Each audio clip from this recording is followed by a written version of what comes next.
Week 20 on the Poison Spyder Wraith build. This week it's going to be about waterproofing a censored brushless system.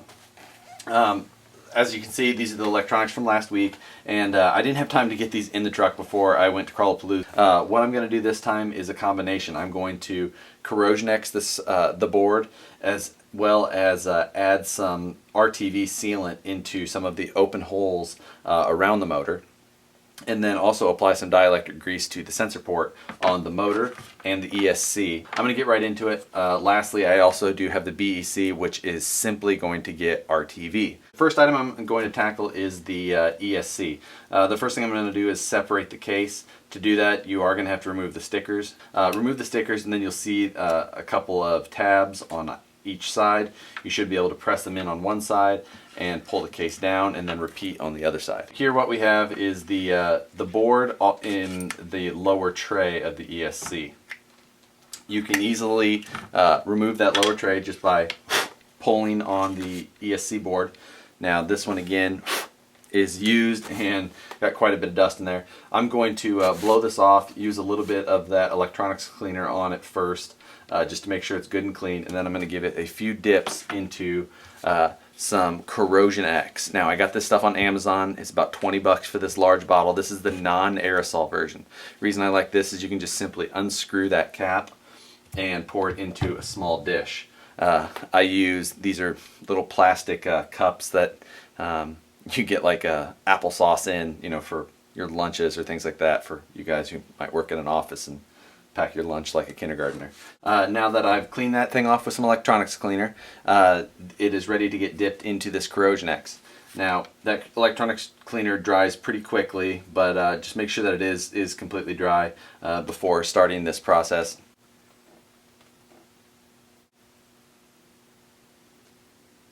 A few simple coats of that Corrosion X, reassemble the case, and that's all I do for my ESCs. Next will be the Rock 412. Now, waterproofing a censored brushless motor is sometimes kind of intimidating for people, but I've never had too much issue with this method.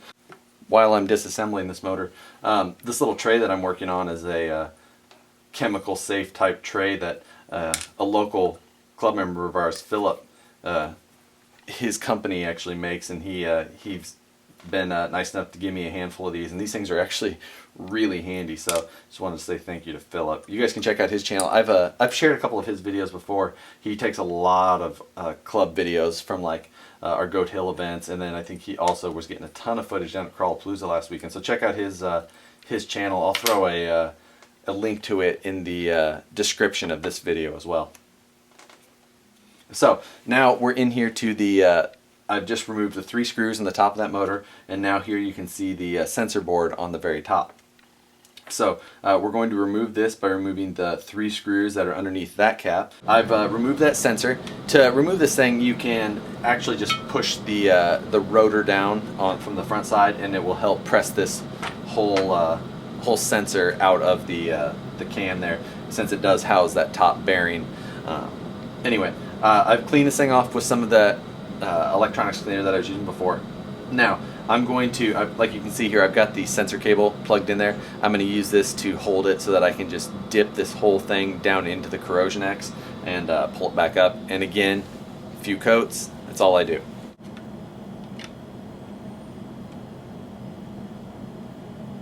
I've done a few coats of the Corrosion X, let it soak in there for just a second. That Corrosion X it's a really good, it's a lubricant, it's a penetrator, those type of things. So you don't have to worry about it like on the bearings or anything like that. It'll be just fine on those, obviously, just based on the definitions. I'm going to let some of the excess drip off of there before reassembling this motor can. You can see that big cup of Corrosion X I have there. I'll actually just pour that back into the bottle and reuse it down the road. So now the sensor board's back in there. Spin the motor, it spins as freely as it used to. So that is all I've done for these motors in the past. However, the only thing that I would like to improve on with that is that water is allowed to get in through the face of this motor, through that motor play or through anywhere like that, and get in there, and it can wear out those bearings a lot faster, especially if you're running in some like nasty mud. Regular water isn't as bad. You can get some Corrosion X around that front bearing and you'd be alright. But what I'm going to do is I'm going to seal up these front holes. Now you can use a short M3 set screw with some thread lock on them in those holes, and that should do it for the most part. What I'm going to do though is I'm going to use some RTV sealant, and I'll show you which one I'm going to use in a minute. But I'm going to seal up those what have we got, 6 holes there before I install this into the truck.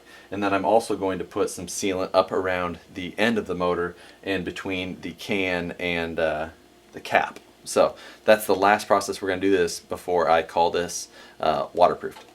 This is the RTV I used. I went ahead and grabbed a new tube of this while I was at the auto parts store the other day. Anyway, this is the Big Shot Mega Black. I've opened that can of that silicone sealant, and I've put a coat of it along the top of these where the wires come in. And then I've also done a coat of it around the bottom side. Now, it does get on the can and things like that, and while you may not want your fairly expensive motor to get a bunch of sealant on it, you can be as careful as you want if you're worried about it. Otherwise, just realize that you're protecting your investment from water getting in there.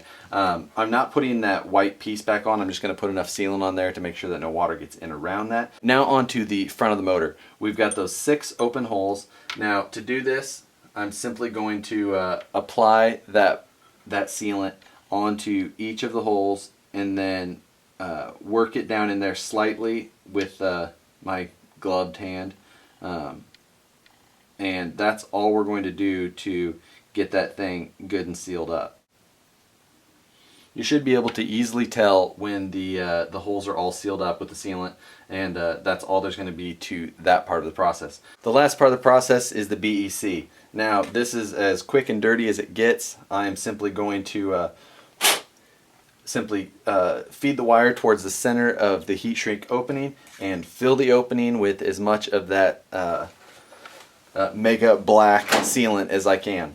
That's all there's going to be to this process. I'm going to do that on both sides and call the BEC waterproof.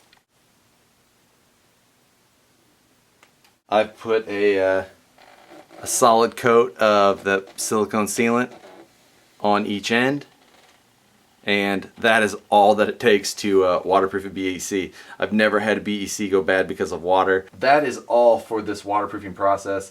There's a million ways to waterproof things. By no means am I saying this is the end-all be-all or the absolute best way, but it's the way I use, and it's the way that's worked for me for quite a while. So there you go, guys. That's all I got for this week, week 20. So we'll see you guys next week for week 21.